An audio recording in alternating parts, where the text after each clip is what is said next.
அனைவருக்கும் வணக்கம். 2024 பாரிஸ் ஒலிம்பிக்ஸில் நம்ம இந்திய வீரர்களோட சாதனை என்னன்னு பார்ப்போம். நாம் எல்லாருமே பெருமைப்படுற வகையில் நம்ம மெடல் டேலியை ஸ்டார்ட் பண்ணியிருக்காங்க Manu Bhaker. 10 metre women's air pistol shooting ஈவெண்ட்டில் மனு பாக்கர் பிரான்ஸ் மெடலை ஜெயிச்சிருக்காங்க. இதன் மூலமாக ஒலிம்பிக்ஸ் ஷூட்டிங் ஈவெண்ட்டில் ஒரு மெடலை ஜெயிச்ச முதல் இந்திய வீராங்கனைன்ற பெருமையை சம்பாதிச்சிருக்காங்க. ஃபைனல்ஸில் 0.1 டிஃப்ரென்ஸில் தான் 3வது இடத்திற்கு தள்ளப்பட்டாங்க. ஆனாலும் இதுவே ஒரு நல்ல தொடக்கம்.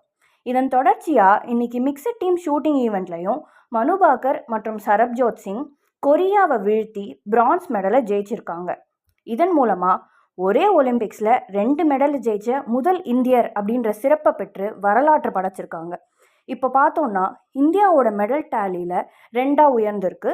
தரவரிசை பட்டியலில் 27வது இடத்துல இருக்கும். இன்னும் நிறைய பதக்கங்கள் வரவிருக்கு. ஆவலோட காத்திருப்போம். ஜெய்ஹிந்த்.